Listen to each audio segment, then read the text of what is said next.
Welcome दोस्तों, कैसे आप सभी। उम्मीद करते हैं कि अच्छे होंगे। आज 7 दिसंबर 2022 बुधवार का दिन हो गया है। आज के मुख्य समाचार, बड़ी खबरें, देश और दुनिया के ताजा अपडेट लेकर हाजिर हो चुके हैं। सभी खबरें बहुत ही ज्यादा महत्वपूर्ण और सिलेक्ट करके लाई गई हैं। अलग अलग राज्यों की ओर से, सरकारों की ओर से महत्वपूर्ण नए नियम, बड़ी घोषणा और बड़ा ऐलान आ चुके हैं। पूरी जानकारियां और अपडेट देखेंगे। वीडियो को आप ध्यान से आखिर तक जरूर देखते रहिएगा। और हाँ दोस्तों, इस वीडियो को आप ज्यादा से ज्यादा अपने दोस्तों और मित्रों के साथ भी फेसबुक और व्हाट्सएप पर जरूर शेयर कर दीजिएगा। तो आइए दोस्तों, बिना टाइम विलंब के शुरुआत करते हैं आज की पहली बड़ी खबर। दिल्ली में फिर खिलेगा कमल या फिर चलेगी आम आदमी पार्टी की झाड़ू। आज एमसीडी चुनाव के नतीजे आ रहे हैं। दिल्ली में नगर निगम चुनाव के आज रिजल्ट आ जाएंगे। बुधवार को होने वाली मतगणना के लिए 42 केंद्र बनाए गए हैं। दरअसल दिल्ली में 4 दिसंबर को हुए चुनाव में 50.48% मतदान दर्ज किया गया था। दिल्ली नगर निगम एमसीडी में 250 वार्ड और इस चुनाव में 1349 उम्मीदवार मैदान में हैं। और इस नगर निगम चुनाव में आम आदमी पार्टी, बीजेपी और कांग्रेस के बीच त्रिकोणीय मुकाबला है। अब देखते हैं कि आज कौन सी पार्टी को जीत हासिल होती है। चलिए आगे बढ़ते दोस्तों, अपडेट खबर आ रही है। आफ्ताब ने दुनिया के सबसे महंगे मुकदमे को लाइव देखा था। सर्च हिस्ट्री खंगालने पर इस तरह का एक बड़ा खुलासा हुआ है। श्रद्धा हत्याकांड के आरोपी आफ्ताब अमीन पूनावाला के एक और राज का पर्दाफाश हुआ है। आरोपी दुनिया के सबसे महंगे मुकदमे को लाइव देखकर महीनों तक दिल्ली और मुंबई पुलिस को चकमा देता रहा। हॉलीवुड स्टार जॉनी डेप और उनकी पूर्व पत्नी एम्बर हर्ड के केस को आफ्ताब ने न सिर्फ कई बार पढ़ा, बल्कि अदालत की सुनवाई को इंटरनेट पर लाइव देखा था और उससे कानूनी दाव पेच भी जाने। पुलिस सूत्रों के अनुसार आफ्ताब की इंटरनेट सर्च हिस्ट्री को खंगालने पर इस तरह की बातें सामने आई हैं। वहीं बड़ी खबर है, संसद का शीतकालीन सत्र आज से शुरू होने जा रहा है। महंगाई, बेरोजगारी के मुद्दे पर सरकार को घेरने की तैयारी में विपक्ष है। संसद के शीतकालीन सत्र के दौरान सरकार की कोशिश 1 दर्जन से अधिक विधेयक पारित कराने और अनुदान की अनुपूरक मांगों को पारित कराने पर रहेगी। वहीं आपको बता दें, 33 हफ्ते की प्रेगनेंसी टर्मिनेशन के लिए दिल्ली हाई कोर्ट राजी हो गया है। डॉक्टर ने कहा था कि बच्चा विकलांग होगा और ऐसे में कोर्ट ने कहा कि मां का फैसला ही आखिरी है। दिल्ली हाई कोर्ट ने मंगलवार को एक महिला को 33 हफ्ते की प्रेगनेंसी खत्म करने की परमिशन दे दी। वहीं बड़ी खबर आ रही है, बीजेपी ने पंजाब की नई कोर कमेटी का गठन किया है, जिसमें 17 सदस्य शामिल किए गए हैं। और इस कमेटी में कैप्टन अमरिंदर और सुनील जाखड़ भी शामिल किए गए हैं। बड़ी खबर, पीएम मोदी ने तेजस्वी यादव से फोन पर बात की है। लालू यादव और रोहिणी आचार्य के स्वास्थ्य की जानकारी ली। प्रधानमंत्री नरेंद्र मोदी ने राजद सुप्रीमो लालू यादव का हेल्थ अपडेट लिया है। लालू प्रसाद यादव सिंगापुर में और उनका अभी हाल ही में किडनी ट्रांसप्लांट हुआ है। पीएम मोदी ने तेजस्वी यादव को फोन कर लालू प्रसाद यादव के स्वास्थ्य की जानकारी ली। वहीं दोस्तों, बड़ी खबर है और अपडेट करने वाली अलर्ट भरी खबर है। जंक फूड खाने से बच्चों में मानसिक समस्याएं बढ़ रही है। हार्ट डिजीज का भी खतरा रहता है। जिंदल नेचर क्योर इंस्टीट्यूट ने 15 से लेकर 29 साल और 1995 से लेकर 2012 में जन्मे बच्चे जिन पर एक रिसर्च की और इससे पता चला कि बच्चों में खाने की खराब आदतों की वजह से इनकी मानसिक सेहत खराब हो रही है। फास्ट फूड का सेवन करने वाले बच्चों के लिए अलर्ट है। ऐसा करने वाले 39% बच्चे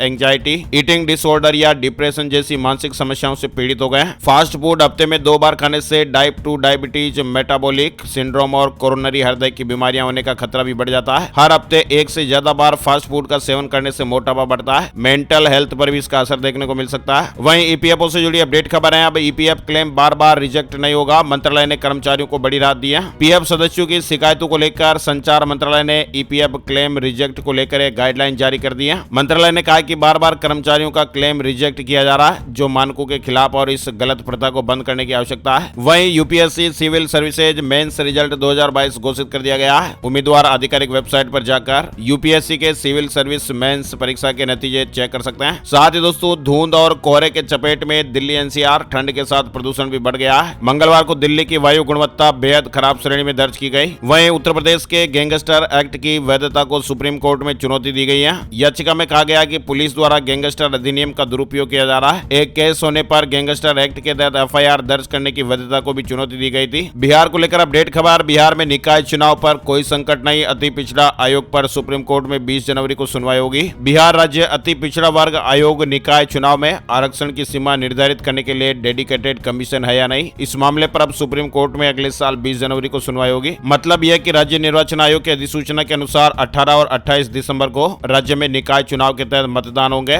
वोटों की गिनती भी हो जाएगी। साथ ही दोस्तों, अपडेट खबर आ रही है, अदालत चुपचाप नहीं बैठेगी। नोटबंदी पर सुप्रीम कोर्ट में महत्वपूर्ण सुनवाई, सरकार पर सवालों की बौछार हो गई है। साल 2016 में हुई नोटबंदी को लेकर सुप्रीम कोर्ट में बेहद ही अहम सुनवाई चल रही है। मंगलवार को सुनवाई के दौरान शीर्ष अदालत ने केंद्र सरकार और आरबीआई से कई महत्वपूर्ण सवाल भी पूछे हैं। अदालत ने कहा कि वह चुपचाप नहीं बैठेगी। उच्चतम न्यायालय ने कहा कि आर्थिक नीति के मामलों में न्यायिक समीक्षा के सीमित दायरे का मतलब ये नहीं है कि अदालत चुप बैठ जाएगी, लेकिन अदालत हमेशा उन तरीकों पर गौर कर सकती है जिस तरह से ये फैसला लिया गया था। वहीं अब आपको जल्द ही पेपरलेस होम लोन की सुविधा भी मिलेगी। इलेक्ट्रॉनिक और सूचना प्रौद्योगिकी मंत्रालय कई नए प्रकार के लोन के लिए बंधक और अन्य संपत्ति दस्तावेजों को डिजिटाइज करना संभव बना रहा है। जल्द ही आप होम लोन की पेपरलेस प्रोसेस का फायदा उठा पाएंगे। वहीं फ्री इलेक्ट्रिसिटी से जुड़ी खबर आ रही है। सरकार का आदेश है कि आधार से जोड़ें कनेक्शन, तभी 100 यूनिट तक फ्री बिजली मिलेगी। तमिलनाडु सरकार सभी बिजली उपभोक्ताओं को 100 यूनिट फ्री में बिजली दे रही है। बिजली की सब्सिडी सीधे ही बैंक खाते में ट्रांसफर की जाएगी। सरकार ने 28 नवंबर से स्पेशल काउंटर भी शुरू कर दिए हैं, लेकिन इसके लिए सरकार ने कहा कि जो बिजली कनेक्शन को आधार नंबर से लिंक करेंगे उनको इस तरह की सुविधा मिलेगी। वहीं बड़ी खबर है, बंगाल की खाड़ी में चक्रवाती तूफान का अलर्ट आ गया है। इन राज्यों के लिए एनडीआरएफ की टीमें तैयार हैं। बंगाल की खाड़ी में चक्रवाती तूफान का अलर्ट है। मौसम विभाग ने 8 दिसंबर को तमिलनाडु, पुडुचेरी और आंध्र प्रदेश समेत दक्षिण भारत के कई राज्यों में भारी बारिश का अनुमान लगाया है। तूफान की तैयारियों की समीक्षा के लिए राष्ट्रीय संकट प्रबंधन समिति की बैठक भी हो गई है। दक्षिण राज्यों में मौसम विभाग का भारी बारिश का अलर्ट है। बड़ी खबर, उत्तर प्रदेश सरकार अगले साल यानी 2023 में हजारों पदों पर सरकारी भर्ती के लिए नौकरी निकालने वाली है। इसके लिए कई विभागों से खाली पदों को लेकर जानकारियां मांगी गई है। बताया जा रहा है कि 49,000 पदों पर भर्तियां होगी। बड़ी खबर, अगले 3 महीनों में स्टार स्पोर्ट्स पर महिला लाइव क्रिकेट के लिए बोनजा ऑफर लेकर आ रहा है। अंडर 19 महिला वर्ल्ड कप 14 से लेकर 29 जनवरी तक खेला जाएगा। महिला T20 वर्ल्ड कप 10 फरवरी से 26 फरवरी तक खेला जाना है। अमेजन के बाद अब पेप्सी को भी छटनी करेगी। दुनिया भर में 3 लाख से अधिक लोगों को ये रोजगार देती है। पेप्सी बनाने वाली कंपनी पेप्सी को अपने उत्तरी अमेरिकी स्नैक्स और बेवरेज वर्टिकल के मुख्यालय से सैकड़ों कर्मचारियों की छटनी करेगी। मध्य प्रदेश से जुड़ी खबर है, जर्जर इमारत को तोड़कर नई बनाने पर नहीं देना होगा फ्री होल्ड शुल्क। दरअसल शिवराज सरकार ने 30 साल पुरानी जर्जर इमारत को तोड़कर नवनिर्माण करने के लिए मध्य प्रदेश आवास पुनर्विकास नीति 2022 लागू करने का निर्णय लिया है। दिल्ली से जुड़ी बड़ी खबर आ रही है। दिल्ली सरकार ने मनमाने तरीके से फीस बढ़ोतरी और नियमों की अवहेलना के कारण डीपीएस रोहिणी स्कूल की मान्यता रद्द कर दी है और ऐसे में अब डीपीएस रोहिणी में 2023-24 के सेशन के लिए एडमिशन नहीं हो पाएंगे। मौजूदा सत्र पूरा करने की केवल इजाजत मिलेगी। वही दोस्तों आपको बता दें, नागपुर मेट्रो का नाम गिनीज बुक में दर्ज हो गया है। भारतीय राष्ट्रीय राजमार्ग प्राधिकरण और महाराष्ट्र मेट्रो ने नागपुर में 3 किलोमीटर से अधिक लंबाई के साथ सबसे लंबे डबल डेकर वायडक्ट के निर्माण का विश्व रिकॉर्ड अपने नाम दर्ज किया है। केंद्रीय मंत्री नितिन गडकरी जी ने खुद ये जानकारी दी है। वही दोस्तों केंद्रीय गृह मंत्रालय ने मंगलवार को जम्मू कश्मीर में सुरक्षा स्थिति की समीक्षा के लिए एक उच्च स्तरीय बैठक की है। पश्चिम बंगाल से जुड़ी बड़ी खबर आ रही है। पश्चिम बंगाल की जनता भी अब शीघ्र ही वंदे भारत एक्सप्रेस में सफर का आनंद ले सकेगी। रेलवे ने पश्चिम बंगाल की राजधानी कोलकाता से उत्तर बंगाल के न्यू जलपाईगुड़ी एनजेपी तक एक वंदे भारत एक्सप्रेस चलाने का फैसला किया है। वहीं उत्तर प्रदेश में 17 नए ड्राइविंग इंस्टीट्यूट बनने जा रहे हैं। रायबरेली से इसकी शुरुआत की जाएगी। यूपी गवर्नमेंट लोगों की ड्राइविंग स्किल में सुधार करने के लिए यूपी के कई जिलों में नए ड्राइविंग ट्रेनिंग इंस्टीट्यूट स्थापित करने की योजना पर काम कर रही है। इसकी शुरुआत रायबरेली से हो गई है। साथ ही दिल्ली को लेकर शिक्षा निदेशालय ने एक बड़ा फैसला लिया है। नर्सरी और केजी में दाखिले के लिए उम्र सीमा में मिल सकती है छूट। ये बड़ा अपडेट है। राजधानी के 1700 से अधिक निजी स्कूलों में नर्सरी, केजी और पहली में दाखिले की प्रक्रिया चल रही है और इसी बीच शिक्षा निदेशालय की ओर से यह फैसला किया गया कि दाखिले के लिए न्यूनतम और अधिकतम उम्र सीमा में 1 माह की छूट दी जाए। हालांकि ये छूट निदेशालय अपने स्तर पर नहीं देगा। इसके लिए अभिभावकों को प्रधानाचार्य से संपर्क करना होगा। वह दोस्तों बड़ी अपडेट खबर है, आरबीआई का डिजिटल रुपया भारत को बना सकता है इकोनॉमिक सुपर पावर। डिजिटल रुपया, डिजिटल रुपया, डिजिटल रुपया, यानी बीते 1 महीने से आप इन शब्दों को बहुत ज्यादा बार सुन चुके होंगे। आरबीआई ने डिजिटल रुपया लॉन्च कर दिया है। डिजिटल रुपए से आम आदमी भी अब जल्दी लेन देन कर पाएंगे। इसको वाइड स्तर पर किया जाएगा। ट्रायल प्रोजेक्ट इसका शुरू हो गया है। युवाओं के लिए बड़ी काम की खबर आई है। एसएससी CHSL 2022 के लिए नोटिफिकेशन जारी हो गया है। आवेदन प्रक्रिया 6 दिसंबर 2022 से 4 जनवरी 2023 तक चलेगी। 4500 पदों पर भर्तियां होगी। स्टाफ सिलेक्शन कमीशन की ओर से कंबाइंड हायर सेकेंडरी लेवल यानी SSC CHSL 2022 के लिए नोटिफिकेशन जारी हो चुका है। वही होम्योपैथी से इलाज कराने वाले 2 करोड़ मरीजों से जुड़ी बड़ी खबर आ रही है। उत्तर प्रदेश को लेकर सरकारी होम्योपैथी अस्पताल में अब टेबलेट और सिरप भी मिलेगी। वहीं दिल्ली एम्स से जुड़ा अपडेट आ रहा है। जल्द ही ऑनलाइन OPD रजिस्ट्रेशन की सुविधा की शुरुआत होगी।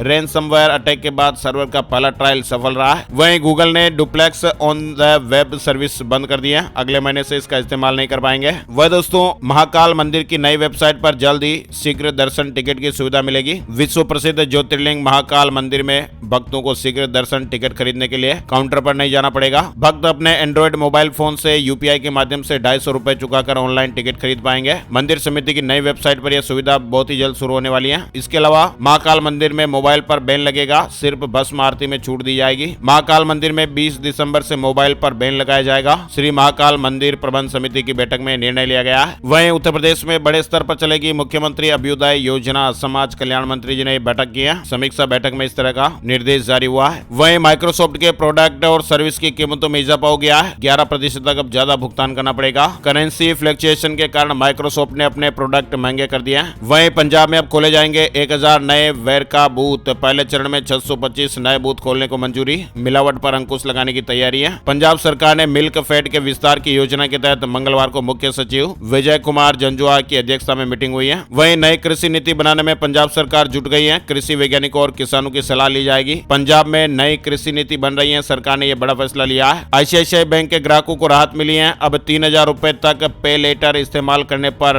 एक्स्ट्रा चार्ज नहीं देना होगा। यानी बिलिंग साइकिल में 3000 रुपए से अधिक खर्च करने पर ही कुछ एक्स्ट्रा चार्ज लगेगा। उत्तराखंड बोर्ड एग्जाम से जुड़ा अपडेट है। शिक्षा मंत्री ने बड़ी घोषणा की है। बोर्ड परीक्षा में टॉप करने वाले स्टूडेंट को 25-25 हजार रुपए दिए जाएंगे। साथ ही बड़ी खबर आ रही है, नए यातायात नियमों पर इंदौर में सख्ती शुरू हो गई है। अब कार्रवाई का ऑनलाइन और ऑटोमेटिक सिस्टम भी लागू कर दिया गया है। ट्रैफिक नियमों को तोड़ते हुए दुर्घटना के लिए जिम्मेदारों का 2 बार ड्राइविंग लाइसेंस निरस्त होने के बाद अब तीसरी बार नहीं बन सकेगा। यानी कि किसी ने तीसरी बार गलती की तो वह आजीवन वाहन चलाने के लिए अपात्र हो जाएगा। बंगाल भर्ती घोटाले से जुड़ी खबर आ रही है। 42,500 प्राथमिक शिक्षकों की नियुक्ति रद्द हो सकती है। कलकत्ता हाईकोर्ट ने इस तरह की चेतावनी दी है। कलकत्ता उच्च न्यायालय के न्यायाधीश अभिजीत गंगोपाध्याय ने 2016 की प्राथमिक शिक्षक भर्ती प्रक्रिया के पूरे पैनल को रद्द करने की चेतावनी दी है। नोकिया यूजर्स के लिए खुशखबर आई है। कंपनी ने एंड्रॉइड 13 अपडेट को लेकर जानकारी शेयर की है और इसमें कंपनी ने उन डिवाइसेज के नाम बताए जिनमें एंड्रॉइड 13 का अपडेट मिलेगा। हमारे देश में बीते 24 घंटे में कोरोना वायरस के 165 नए मामले सामने आए हैं। 3 लोगों ने जाने गंवाई है। कोरोना की टेंशन देश में कुछ हद तक खत्म हो गई है। ये हम सभी के लिए बड़ी राहत की खबर है। बीते 24 घंटे में हमारे देश में कोरोना वायरस के 165 नए मामले सामने आए हैं। वहीं gold price today, silver price today update की जानकारी में आपको बता दें, मंगलवार सुबह सोने का भाव 53,461 रुपए प्रति 10 ग्राम पर रहा। वहीं चांदी का भाव 64,538 रुपए प्रति किलोग्राम पर रहा। आइए दोस्तों बात कर लेते हैं आज के मौसम समाचार वेदर न्यूज टुडे में। वेदर न्यूज एंड एनालिसिस की बड़ी रिपोर्ट सामने आ रही है। संपूर्ण भारत का आज 7 दिसंबर 2022 का मौसम पूर्वानुमान। मौसम की जानकारी का ताजा अपडेट स्काईमेट वेदर अपडेट के मुताबिक अगले 24 घंटों के दौरान अंडमान और निकोबार द्वीप समूह में हल्की से मध्यम बारिश हो सकती है। तमिलनाडु में 1 या 2 स्थानों पर हल्की बरसात होने का अनुमान है। 8 दिसंबर की सुबह से तटीय तमिलनाडु और आंध्र प्रदेश के दक्षिणी तट पर बारिश की गतिविधियों में बढ़ोतरी हो जाएगी। 8 दिसंबर को तमिलनाडु में और 8 दिसंबर से 10 दिसंबर तक आंध्र प्रदेश के दक्षिणी तट पर मध्यम से भारी बरसात हो सकती है। 8 दिसंबर से पश्चिमी हिमालय में बारिश और बर्फबारी भी शुरू हो सकती है और 11 दिसंबर तक जारी रह सकती है। श्रीलंका, तमिलनाडु और दक्षिण आंध्र प्रदेश के तट पर समुद्र की स्थिति खराब से बहुत खराब श्रेणी की रहेगी। मछुआरों को विशेष सावधानी और सतर्क रहने की जरूरत है। तो दोस्तों आज के मुख्य समाचार अपडेट में फिलहाल बस इतनी ही खबरें। अगर आपको हमारा प्रयास अच्छा लगा तो प्लीज वीडियो को लाइक और शेयर जरूर कर दीजिएगा। अपने दोस्तों और मित्रों के साथ भी फेसबुक और व्हाट्सएप पर इस वीडियो को ज्यादा से ज्यादा शेयर कर दीजिएगा। Thank you, take care, good bye, Jai Hind, जय भारत, वंदे मातरम।